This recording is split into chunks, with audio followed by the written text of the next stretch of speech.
Selamat pagi Bu dan teman-teman. Perkenalkan, nama saya Hani Robert Endamuin, NPM 12114201200090. Saya mahasiswa Fakultas Kesehatan, Program Studi Keperawatan, Universitas Kristen Indonesia Maluku. Di sini saya akan membuat video praktek standar operasional prosedur pemberian injeksi tramadol atau biasa disebut dengan intravena. Sebelum kita masuk pada materi, perlu kita ketahui bahwa standar pemberian injeksi tramadol atau intravena ini ada terbagi atas 5 bagian. Yang mana yang pertama itu berbicara terkait dengan pengkajian, yang kedua persiapan, yang ketiga pelaksanaan, yang keempat evaluasi, yang kelima pendokumentasian tindakan. Kita berbicara yang pertama terkait dengan pengkajian, yang mana pengkajian itu terbagi atas 2 bagian. Yang pertama itu menyampaikan salam kepada keluarga, sedangkan yang kedua bagaimana kita melakukan pengkajian kondisi pasien, meliputi usia pasien, tingkat dan nyeri pasien. Sedangkan poin yang kedua kita berbicara terkait dengan persiapan, yang mana persiapan terbagi atas 2 bagian lagi.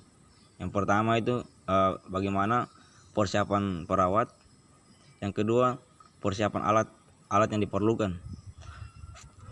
Berbicara pada poin kedua, yang mana persiapan alat yang diperlukan ini itu ada 2 bagian.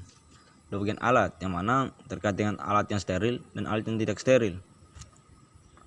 Alat yang pertama, alat yang steril itu fluid 5 cc atau 3 cc sesuai dengan dosis yang dibutuhkan. Sedangkan yang kedua itu kapas swab. Sedangkan alat yang tidak steril itu ketemu berbicara terkait dengan baki instrumen, yang kedua IM tramadol. Yang ketiga pelaksanaan. Jadi pemberian obat intravena ini itu ada terbagi atas 12 bagian. Kita bahas yang poin yang pertama, bagaimana pelaksanaannya itu. Yang pertama itu bagaimana kita menjelaskan prosedur yang akan dilakukan dengan teknik aseptik, bagaimana membaca etiket obat dan dosis obat sesuai 6 prinsip pemberian obat benar. Yang kedua, kita mencuci tangan. Jadi sebelum kita melakukan tindakan, bagaimana kita selaku perawat menyiapkan kita atau mempunyai diri. Di situ kita melakukan cuci tangan supaya apa? Bagaimana pada saat kita melakukan kontaminasi, pada saat kita melakukan tindakan ke pasien, di situ jangan sampai ada virus yang mana sudah berkontaminasi dengan tangan kita, lalu pada saat kita melakukan tindakan kepada pasien, di situ virus itu akan berkontaminasi dari tangan kita ke pasien. Yang berikut poin yang ketiga, kita memasang sarung tangan.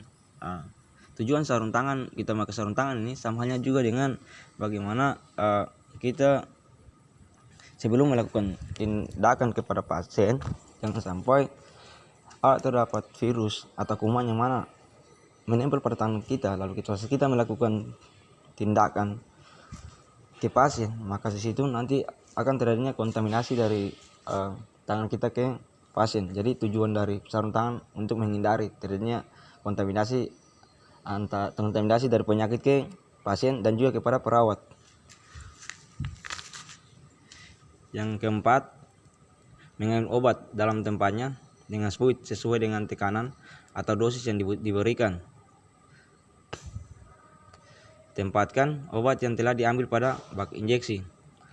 Jadi bagaimana pada poin yang keempat ini, bagaimana kita mengambil obat dengan fluid sesuai dengan dosis yang dibutuhkan, lalu kita menaruhnya di dalam bak injeksi.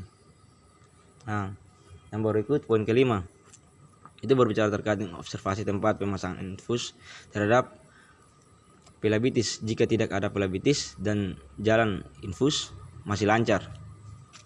Yang berikut poin yang keenam itu memasang perlak atau pengalas di bawah vena yang akan dilakukan penyuntikan atau pada daerah pemasangan infus.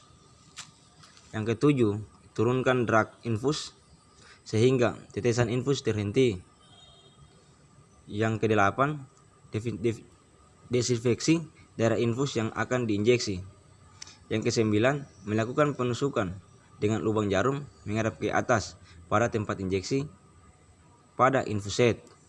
Yang ke-10, menyemprotkan obat sehingga habis dengan pelan-pelan.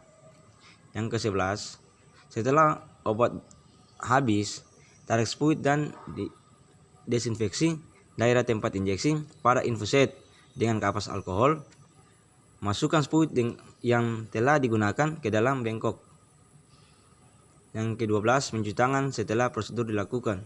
Jadi pada saat poin yang ke-12, bagaimana setelah kita melakukan tindakan, kita harus bagaimana kita menyiapkan alat-alat kembali. Jadi alat-alat atau punya alat yang pada saat kita sudah menggunakan untuk kita melakukan tindakan, bagaimana kita taruh alat-alat itu ke tempat sampah medis. Lalu pada saat setelah tindakan sudah dilakukan, maka di situ kita selaku perawat kita harus mencuci tangan, karena jangan sampai pada kita melakukan tindakan kepada pasien ada kuman atau virus yang menempel pada tangan kita, maka di situ akan menyebabkan virus itu berkontaminasi lalu menyerang tubuh kita sendiri. Yang berikut poin yang keempat itu evaluasi. Evaluasi terbagi atas 3 bagian, yang mana itu melihat kondisi pasien. Yang kedua, memperhatikan respon pasien selama tingkat dilakukan. Yang keempat, menanyakan perasaan pasien setelah tindakan dilakukan. Yang poin yang pertama, bagaimana kita setelah kita melakukan tindakan, bagaimana kita melihat kondisi pasien pada saat kita memberikan sebelum kita memberikan tindakan yang pertama, lalu sesudah kita melakukan tindakan terakhir, apakah ada perubahan atau tidak. Kalau memangnya ada perubahan, maka tindakan yang kita lakukan itu akan berhasil. Kalau yang berikut poin kedua, bagaimana memperhatikan respon pasien selama tindakan dilakukan.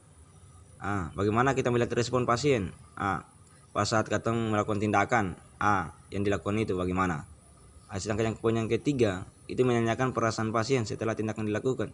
Jadi setelah kita melakukan tindakan yang selesai, bagaimana kita menanyakan kepada pasien, apakah pada saat kita melakukan tindakan ini apa yang dirasakan, apakah ada perubahan atau tidak. Lalu poin yang kelima, poin yang terakhir adalah pendokumentasian tindakan. Yang pertama, mencatat semua tindakan yang dilakukan dan respon klien selama tindakan dan kondisi setelah tindakan. Jadi sebelum kita melakukan tindakan, bagaimana kita mencatat setiap tindakan kita.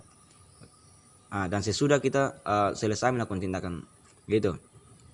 Lalu yang kedua, mencatat dengan jelas, mudah dibaca, ditandatangani, disertai nama yang jelas.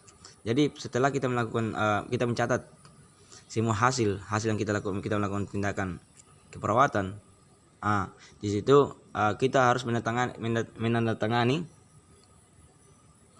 tindakan yang dilakukan dengan perawat atau dengan siapa yang melakukan tindakan itu. Lalu yang ketiga, tulis yang salah tidak dihapus tetapi dicoret dengan disertai paraf. Yang keempat, catatan dibuat dengan menggunakan ballpoint. Demikian video standar operasional prosedur pemberian injeksi tramadol atau intravena.